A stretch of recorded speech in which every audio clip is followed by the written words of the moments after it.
600 wins, 6 Georgia State championships, 16 regional championships, 2-time National Coach of the Year, first team from Georgia to win the City of Palms Classic, the nation's #1 high school tournament, first team in Georgia history to attend the Dick's Sporting Goods National Tournament of Championships. He's produced numerous NBA players and professional basketball players all over the world. It's real basketball talk. It's real help and real life with Coach Doug Lipscomb on the BG Podcast Network.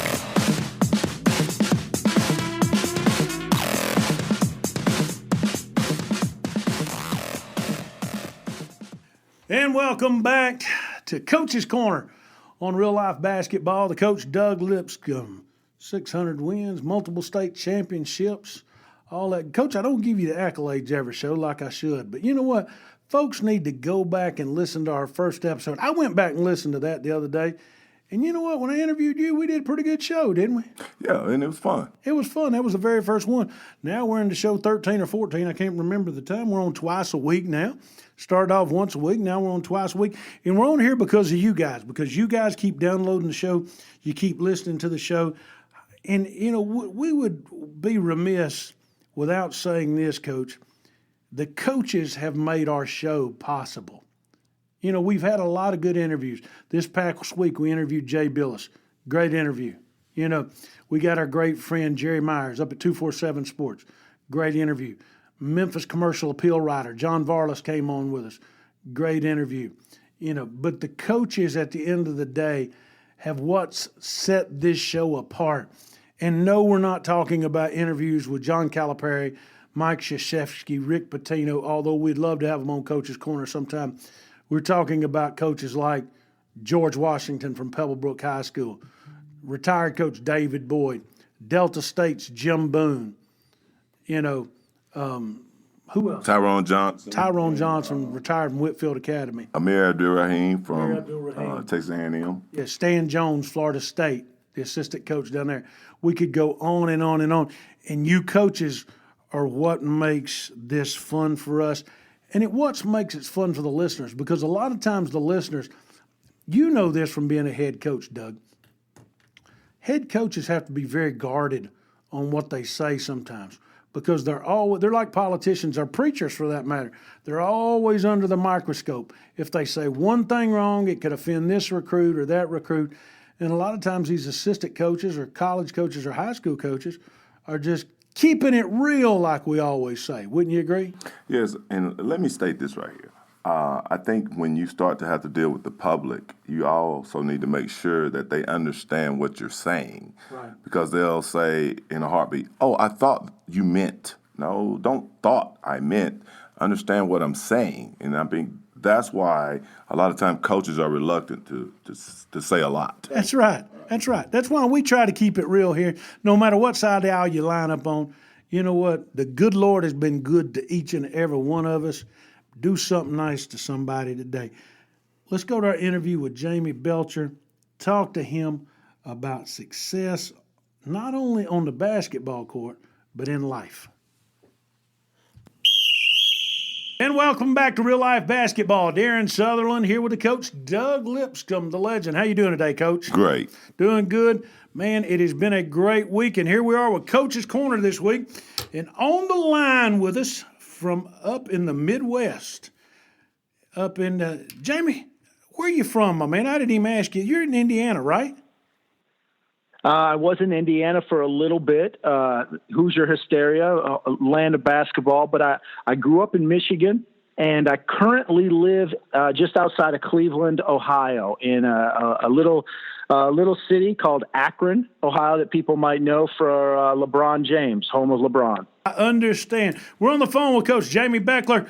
Jamy is a writer of a book out there that we're going to talk about in a bit. He's a consultant, former coach, former AD, motivational speaker, and has his own podcast.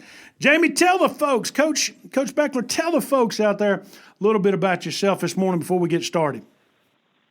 Yeah, absolutely. Great to be with you guys. Thanks. You're doing good things with this podcast, and honored to be with you. But I spent 20 years as a college basketball coach, mainly at the small college level. mainly coaching women as a head coach. I started off coaching men at Kent State University for Gary Waters back in the day, Division I school in the MAC conference, but coached for 20 years. I was a assistant athletic director for a little bit, and I was also an athletic director at a large athletic program in Indiana called Marion High School. And for the last couple of years, I have been a full-time motivational speaker, leadership trainer. I wrote the book, as you mentioned, the Leadership Playbook. I host the Success is a Choice podcast. And I just work with a lot of teams, organizations, and businesses, individuals to try to help them maximize their success and reach their potential. Coach, today we want to talk specifically about basketball and life, and we want to talk about turning things around. Now, Doug, he'll tell you, when you got to Wheeler, Coach, what was y'all's record over there when you took the job at Wheeler High School? 4-20. 4-20. Jamy, you talk to coaches and business leaders all the time about turning things around. So today we want to talk to those coaches out there, but not only coaches, but people in life about how to turn things around. And what would you say the first step is, Coach Bechler, in turning something around? What's your thoughts? Well, absolutely. The very first thing, and it's some of this stuff is going to sound really simple, and it is simple in theory. It's hard to practice. It's hard to execute sometimes. But the very first thing is you got to even know where you want to go. You've got to have a vision. You've got to know, as a coach, you've got to know why you coach and what is most important to you. What's the purpose? What's your mission? And so once you establish that, then everything builds upon that. So if you take over a program, so coach takes over a program that's 4-20, he's got to decide, all right, what do I want to do? What's most important to me as a coach? What do I want our program to be about? So what's going to be our identity? What do I want 5 years from now, 10 years from now for this program? And too many people, and especially at the college level, but it happens at high school, every other level. Too many people just look at, all right, how can I build this team? How can I turn this team around? In other words, how can I make this team for 1 year be good? And they don't think about the long term. So they put all their eggs in one basket. Maybe they make some decisions that are short term to try to get some wins right away. Or they come in and they knee-jerk react. All right, well, this didn't work for the last team. We were 4-20, so we're going to totally change everything around. Or in my case, once I took over a program that was pretty good, but they wanted to be even better. And so what I did was I came in and I changed everything up. Well, I was a little too quick. I should have been a little bit more gradual. So you have to know what you want to do, know where you're going, have some wisdom with that. But you've got to think long term. You've got to think, where do I want to go and how am I going to get there? And so that's the very first thing. And then everything falls into that. So your assistant coaches you're going to hire, the players you're going to have in tryouts, who you're going to keep on your team. All those people have to fit into what you're doing. Very true, very true. And one other thing that's very important, you have to have the backing from the people around you so that they know what your vision is, and they have to be patient with you, because some people are really bent on immediate gratification. And in life, sometimes that doesn't happen, so. Man, Coach, you're spot on. You're spot on. And the majority of people, I think, fall into that boat that you're talking about, is that they want instant gratification. If you're a parent, you want your kid to play right away. And if you're an administrator, you want your teams to be successful, wins and loss record right away. And you want no headaches. You want no drama. You don't want parents or community members calling you on the phone about what Coach Doug is doing or what, happening on the court or in practice. And so, one of the ways that you do that is by making connections with people, by communicating effectively with people, letting them know what that vision is, and trying to get some buy-in from people. But you get buy-in by by connecting with people. And so, if you're a coach taking over a program, you better not only communicate your vision with those parents, but you need to connect with them. It doesn't mean they have to be your best friends and you have to, butter them up, but you better be connecting with them, and they better know that you're going to care for their kid. and that you're not just going to say it, but your actions are going to be that you care for them. Because, like any good salesman, people are only going to buy stuff from people that they know, like, and trust. And so if a parent or a community member doesn't know, like, and trust you as a coach, then you're gonna be swimming upstream. And if you want them to run through a wall for you, and most coaches nowadays say, kids are different, they won't run through a wall for you, but they will if they know, like, and trust you. That's extremely true. That's a good point, Coach. Let me throw out something to you. I don't know if you've seen this recently in the news or not. There's a coach, and he's been coaching for some time, but before he got into coaching, he was a police officer.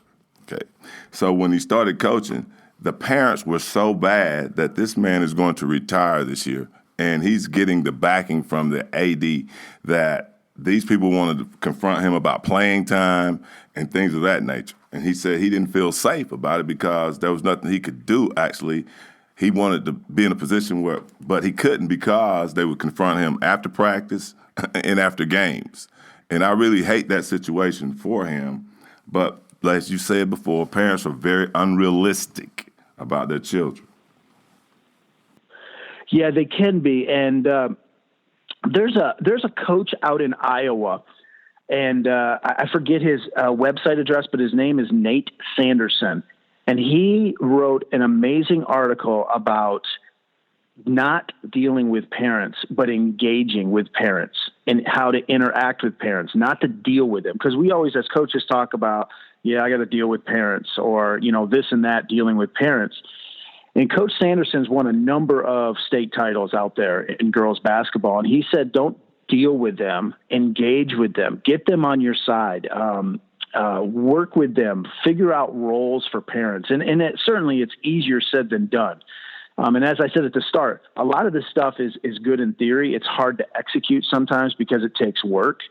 But when you're trying to, especially when you're taking over a program that was bad, you have to get the parents on board. And sometimes it's going to take a little extra work. And sometimes it's going to take some individual discussions with them when it's not a stressful situation. So being proactive, talking to them when things are going well, and not, like I said, trying to butter them up, and not trying to give in to them, but just kind of getting to know them a little bit.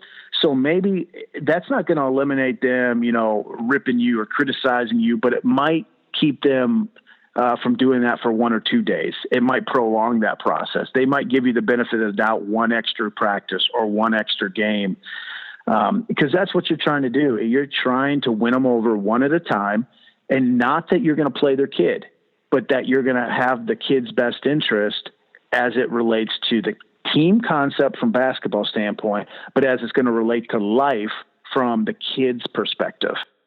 Jamy, we look from the outside looking in, all coaches that are listening, we have a ton of coaches all across the country listening to us, are looking at coaches and they're saying, man, I want to be like him. Man, I wished I could take that job. And I take let's just take the past 10 years of coaching in particular. When I look at a coach that has came and turned a program around and then not only done a great job themselves, but moved themselves up the ladder, I think of a coach like Brad Stevens, who was at Butler and now is the head coach of the Boston Celtics. When I talk about turning around, or I talk about a coach that's on the rise, who's some of the first names that come into your mind when you're talking about turning something around and moving something forward that you see is doing a good job? Well, Brad Stevens is a great example. Another person that is very related to Brad Stevens is Chris Holtmann at Ohio State. And for those people that don't know his story, he was an NAIA guy. And in fact, he and I came up together, doing a lot of the recruiting together and coaching together when we were at small college. But he went on and he cut his teeth at the small Division I level. And eventually he got a Division I head coaching job at Gardner-Webb University down there in North Carolina. And he did a good job of turning that program around, relatively speaking, at the low major level. But then he decided, you know what, I'm going to take a chance. And he left there to go be an assistant. So he left as a Division I head coach to be an assistant at Butler. And lo and behold, some things happened, and he ended up being the interim coach at Butler and then got that job full time and just really did a great job at Butler. Now, obviously, he didn't turn Butler program around, but as a career coach, he kind of turned his career around, and he kind of worked up through the ranks, and now he's at Ohio State. And you mentioned a lot of young coaches that want to be where another coach is or want to get to a certain level. What a lot of coaches don't understand is those overnight sensations sometimes takes 20 years. We don't see all the hard work sometimes, or we forget that. And even with Brad Stevens, people forget. I mean, they see him doing a great job with the Celtics. People forget he had a corporate job that he gave up to go be essentially a minimum paid video coordinator or administrative assistant for Butler. So he didn't give up a corporate job to go be a head coach. He gave it up just to be a grunt on the staff at Butler. And he worked his way up through the years. And so, but people see his success now. And I think young coaches have to understand that they need to grind, they need to be patient, and they need to put themselves in positions where they might have opportunities and then be ready for those opportunities when they come. Doug, let me ask you a question while we got Jamy on here. And Jamy, listen to this because I want to hear your response too. Doug, you've seen a lot of great high school coaches that you know, including yourself, and I'm not going to ask you to comment on yourself, but that could have went and coached the game at the college ranks. What do you think holds a lot of these guys back that coaches high schools from attempting to go to the college ranks? What goes through their mind, Coach Doug? Well, I think one of the things that goes through their mind is that I was put here for a purpose, and it's to help as many kids or as many people as I possibly can.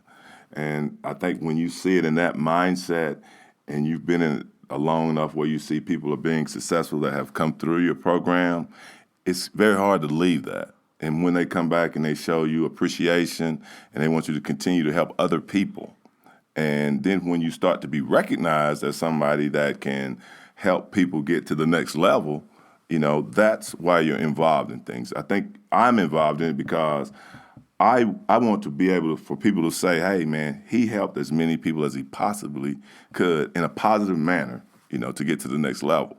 Like when I say I'm blessed to be able to have good health. I'm blessed to have people excel to the level of being professional.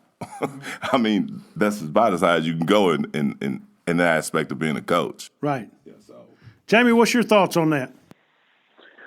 Yeah, Coach Doug is spot on again. And you know, when you have a guy like Coach that has won, I mean, he's won state championships in 3 different decades. You know, he's had quite a basketball legacy.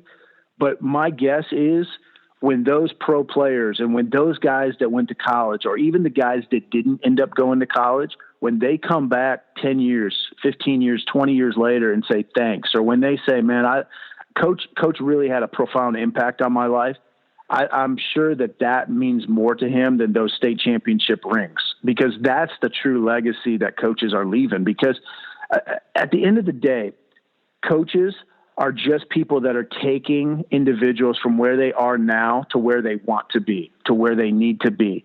And a true coach, you know, their success is not going to be measured by those wins that they accumulate, but by the winners that they produce in life. And at the high school level, you know, you were asking him specifically about the high school level. You know, sometimes you're going to be able to impact more kids at the lower levels. You know, junior high, high school, because they look up to you so much. When they get to college and when they get to the pro level, they're more of an adult. They're more, you know, I know what I'm doing. They're more grown up, even though they're probably not always grown up, but they're not going to be impacted as much by somebody as that junior high and high school level. And so, you know, a Coach Doug is going to have such a profound impact on how a person turns out, or he can have a major part to play. And so sometimes we get caught as coaches looking and seeing the grass is greener on the other side, when the reality is we just need to water our own grass a little bit more, or we need to just be grateful for the grass that we have. You know, stop looking for the next job. Stop, you know, wishing that you were at this level, or if you're at, you know, NAIA level or Division II level, well, I need to be at Division I level. Well, every level has problems. You know, it's not always what it's cut out to be. but look at the influence and the impact and the legacy you can have at whatever level you're at, and do the best job you can wherever you're at. Jamy, what advice would you have? I'm going to throw this out there to you, because we're talking about turning things around. We've got coaches that have won multiple state championships, and they feel like, okay, I've done as much as I can. And then we've got coaches in high school that are assistants that are just wanting to take their first job, and they're willing to take anything. I mean, they're willing to leave being Doug's assistant coach at Wheeler and move down the street to, I don't know, Doug, to an Osborne, for instance. You've seen this happen before, Doug.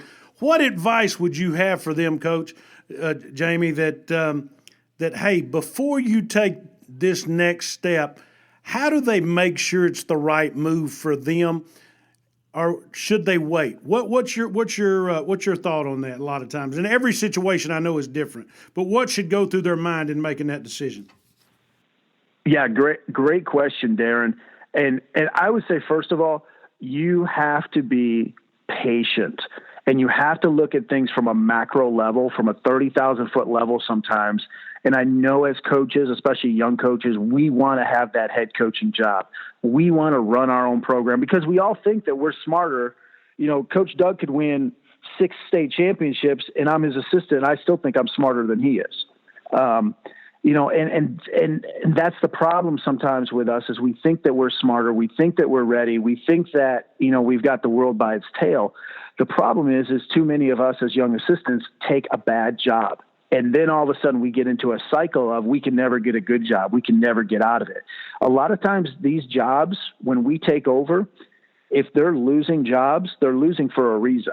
Now, not every losing job is a sleeping giant. Some losing jobs are just losing jobs. They're just bad jobs. And not only are you going to lose or could lose as a coach, and then you have that black mark, the bad record, but you also, when you lose, you're going to have more drama. You're going to have more headaches. You're going to have more opportunities to screw up. You're going to have more parent issues. You're going to have more kids rebelling sometimes. And certainly that's not always going to take place, but there's more chance of that when you're losing.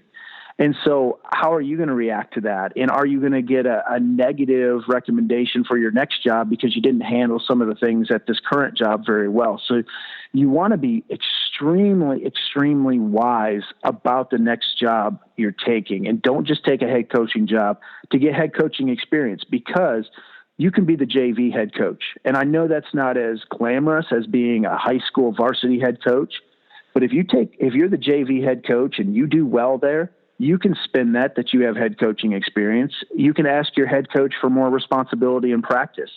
You can coach a team in the summer. You know, you can do some things to get that head coaching experience. It's not going to be 100% replacing that head coaching experience at the varsity level, but you can get that and then turn that into a positive and wait a little bit longer for the right job to come your way. Very true. Let me ask you something really that's been laying on my mind right here. I'm looking at the book that you said, Success is a Choice. Can you explain to our listeners what you mean by that, please? Yeah, great question. And I got that years ago from Rick Pitino. Wrote a book, Success is a Choice, and I used that motto I stole the motto and I used it with just about every team I've ever had.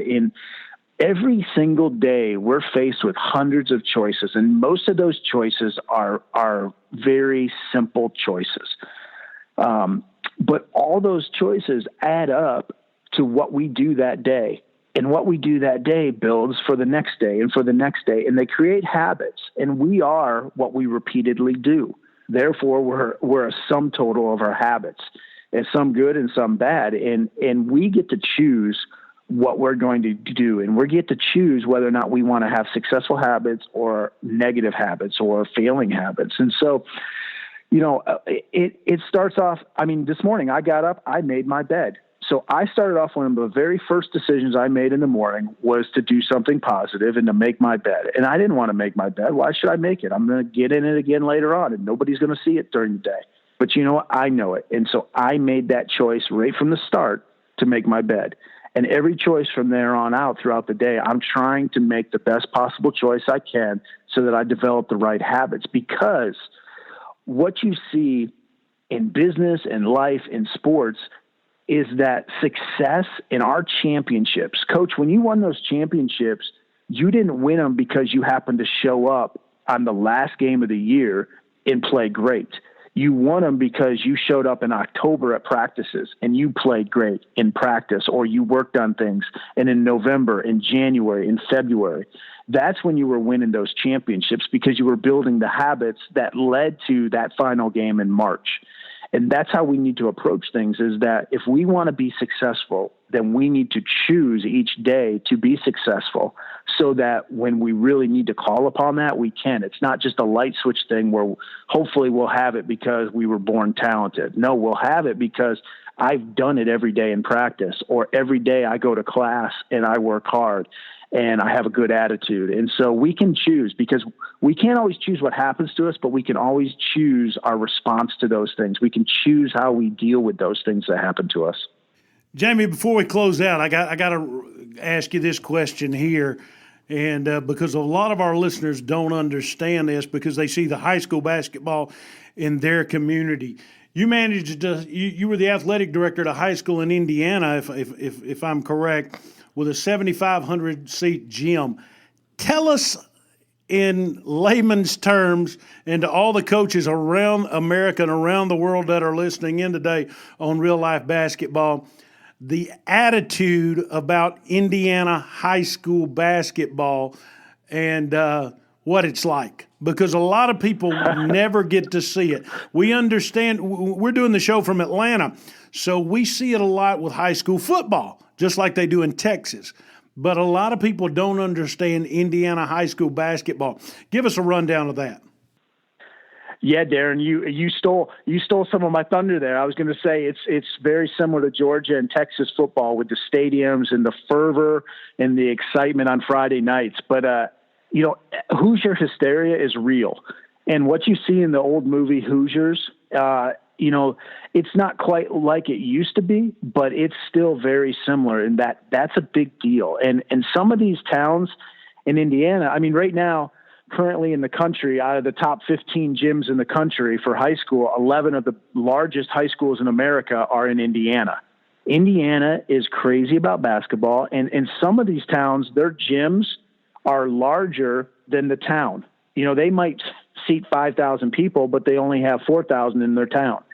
Everybody goes to the games. It's a big deal. People are stars. They talk about the old days. That's the big deal. And Indiana basketball is pretty good, and they've had a lot of great players coming out of there. And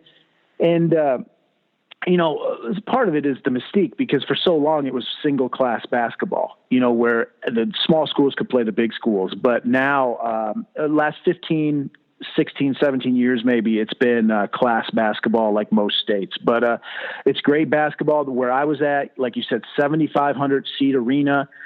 We had a number of stars come in and out of there. Scott Wood, who played a great shooter at North Carolina State. James Blackman recently with Indiana. Zach Randolph, who now plays with the Sacramento Kings. So we've had some good players similar to what Coach Doug had there at Wheeler. So it was fun being an athletic director there. It was fun. It was fun being a part of that. Jamie, before we get off the line, and thank you again for your time, tell people how they can find out about Coach Jamy Bechler, about his podcast, about his upcoming books, about his motivational speaking, about your family, anything you want to share with our listeners. Absolutely. You can find all that stuff at Coach Bechler, Bechler, CoachBechler.com. And you can find a podcast there. We've interviewed people like Pat Williams, the VP of Orlando Magic, Dwayne Casey, head coach of the Toronto Raptors. We interviewed a guy from Shark Tank, Kevin Harrington. So we've interviewed a lot of people on our podcast. The book is there as well, The Leadership Playbook. They can also get that at theleadershipplaybook.com. And it's a great book for teams. A lot of teams have bought it. A lot of schools have bought it. Booster clubs have bought it for their coaches. It's just a lot of stories to help.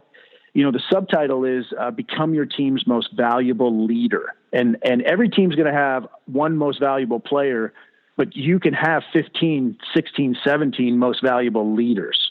But only one player is going to be your best player, but you can have a ton of best leaders. And so the book kind of goes through how you can be a better teammate and a better leader. So it's a collection of stories and insights that I use when I go out and speak to college teams. Even when I speak to NBA, I use some of the same stories. Okay. Jamy, I just want to tell you this right here. I'm very glad we had you on today.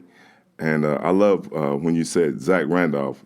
That's one of my favorite players. I love it where he told the guy, I'm from where bullies get bullied. I love it. But I definitely want to make sure. I'll tell you what, Zach Randolph is a very underrated player because his story is underrated because he's played now forever in the NBA, and the guy can't jump a lick.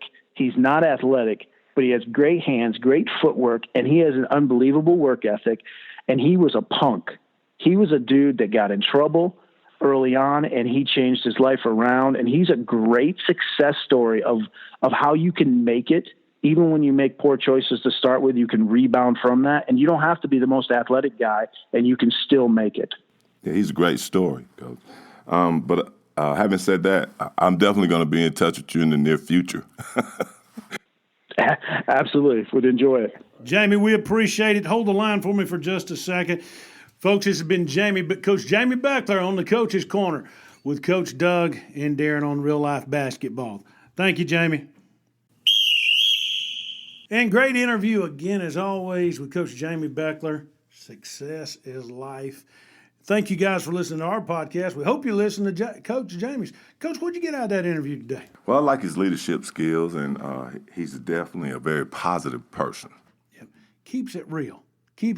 And that's what we try to do here is keeping it real. Talking about keeping it real tomorrow. Now, if you're listening to this show before, they play Saturday the 27th. So one of our favorite college players, Colin Sexton, in Alabama, is taking on Oklahoma and Trae Young. Now, let me say this before we go any further with this.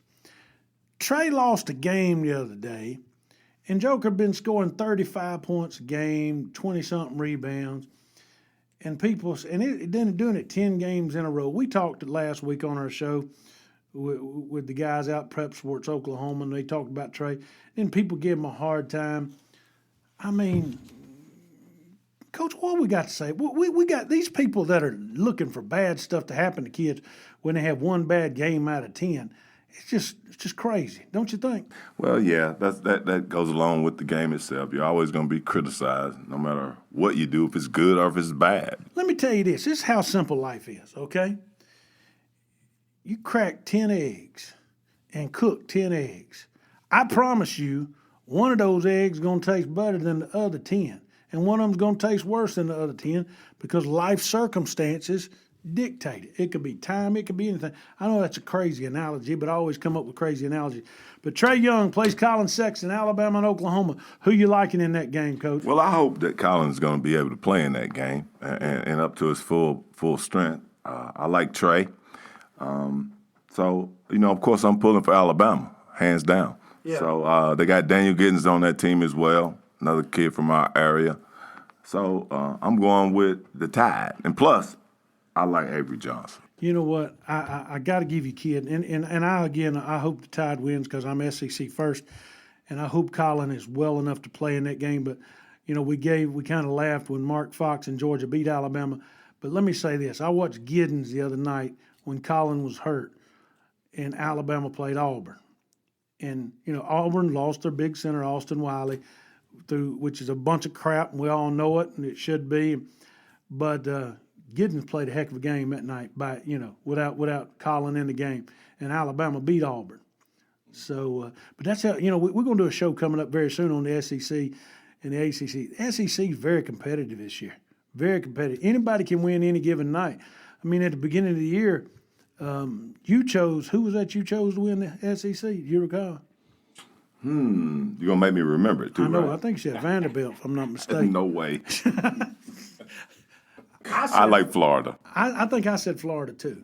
And you know what? Florida's had their hard time this year. Kentucky loses to Tennessee, loses to South Carolina. But let's just think about this. Texas A&M is struggling right now. Texas A&M, and our buddy Amir is out there, and we want Texas A&M. And you know what? I seldom mention this, and you know this, Coach. And I never, because I'm supposedly now a journalist because I'm behind the microphone. Heck, I'm a guy that does a podcast and has a real good time doing it. But I'm a Bulldog. You know that, Coach. I went to the Rose Bowl, watched them in football. So I pay close attention to the Dogs in basketball now. And Mark Fox, man, the Bulldogs just it's all I'm going to say, just so inconsistent this year. One day they losing to South Carolina. Next day they beating Alabama. Then they lose to Auburn. I used to say I didn't like Kentucky. But you know what? The two coaches in the Southeastern Conference I can't stand to watch coach games. Frank Martin in South Carolina. He drives me crazy. I think he berates kids. Maybe I'm wrong. Just looks like he does them from the sideline. Maybe it's just bad TV shots, Well, let me step in right there. Go ahead. Help me out because I'm coming from a fan perspective. You coming from the coach's perspective. Okay, South Carolina has a really good team. Right. And Coach Martin is a hell of a coach. Yeah. I hope that didn't offend anybody. And while he's coaching, if he's challenging you to say, I can't believe you just shot that terrible shot. He probably didn't use those words, but what he's looking for is a better shot on the next time you shoot it. Right. And my hat goes off to Auburn because they had to deal with a whole bunch of stuff, as we'll call it on this show. And then I take my hat off to Bruce Pearl and say, hey, listen, leave me alone and let me coach. And their team is pretty darn good. And Jared, the kid from Pebblebrook, is doing well. So, I mean, it's going to be very competitive. And you gotta give the Bulldogs credit. On any given night, they can beat you. They can. They beat Tennessee. Yes. They beat Tennessee, who beat Kentucky. But they lose to South Carolina, who beat Kentucky. They beat Alabama, who beat Auburn, but lose to Auburn. Beat Missouri. You see what I'm saying? It's just crazy. The SEC is crazy this year. Let me say this about Bruce Pearl, and then I'm going to give you the fans' perspective on Bruce Pearl. Number one, to coach college basketball in Auburn/Opelika, Alabama, isn't an easy thing to do. Because number one, I've been to Auburn, Opelika, Alabama, and I ain't seen too much good come out there except a Kia out of West Point down the street, okay? Number one. Number two, I think for a coach, Bruce Pearl does the best, and I'm going to put it in quotation marks, best interviews in all of college basketball, okay? Of any coach. I mean, he's out there, he's very flamboyant, does a great interview. As a coach, from a fan's perspective, watch him on the sideline, man, I don't know if I'd want my kid on his team, just being honest with you. But I think he's probably a dadgum good coach because he's won everywhere he went. Well, I hear you, and I understand your opinion. I don't belittle him as a coach or as a person. No, me neither. But I'm going to tell you this right here. I think it's very obvious that things that are going on in the NCAA right now are very, very unfair to the assistant coaches that are taking the blunt of all this BS that's come out this year. Yeah. So I wish those people the best in this year to come, and I just hope for the best for their families. That's right. Thanks for listening to Coach's Corner. It's our first edition this week, Coach, and it was a pretty good one with Jamy Bechler. We're going to have other coaches on coming up real soon. Going to have some other of the coaches that we had interviewed in the past get on so we can give them some more time. We need to do a one-on-one with David Boyd before long. Just David by himself for about 45 minutes and let David talk about anything he wants to talk about. What do you think about that? He can do it. He could do it. We wouldn't even have to say nothing the whole show, would we? He may talk to himself and answer the questions at the same time. Coach Boyd, you going to let him talk to you down there? He down there laying in the sun in St. Simon's Island today. Yeah. You know It's about 75 degrees out there. Hey, I'm going to throw one other thing out, and we want y'all to listen next week. Got some great interviews coming up next week. Ain't going to let you know who they are right now, but tell your friends about us. Go to Facebook and click us on Real Life Basketball. Look us up on Twitter. And here's all I'm going to say, and then I'll let you close it out this week, Coach, on the Coach's Corner, because you the coach. I'm not. I'm the fan. Zion Williamson goes to Duke. R.J. Barrett goes to Duke. Cam Reddish goes to Duke. Bagley goes to Duke. Wendell, what's his name, from Pope goes to Duke. Pace. All of them come from small, with the exception of R.J., who came from Canada to play down at Mount Verde in Florida. All of them come from relatively small, never heard of prep schools. When's the last time you heard of a kid, Coach, just be real quick with me with these coaches. When's the last kid you ever heard come from Spartanburg Day School to sign a Division I scholarship? Never heard of it. When's the last time you've been coaching in Georgia 33 years? When's the last time you heard a major player come out of Pace Academy go play college basketball? You don't even have to answer that. I'm just going to leave it at that. Here's what I'm saying from a fan's perspective. I ain't putting words in your mouth. I talked to a private school coach this week that said, yep, you're probably right. Where they smoke, sometimes they is fire. As my granny said, if it smells like a dead cat, they probably a dead cat in the room. What do you think, Coach? I hear you. Hey, I'm going to say this, Coach, I'll let you close it out. Improve yourself by 1%, physically, mentally, spiritually, at your work and with your family life. If you do that every day, you can still fail 50 times in a year and succeed by 300% this day next year. Coach, close us out. Well, I just want to tell everybody, listen, in life things are going to happen to you. Just find a way to do the best that you can and respond and take care of yourself and take care of your family and your friends. God bless.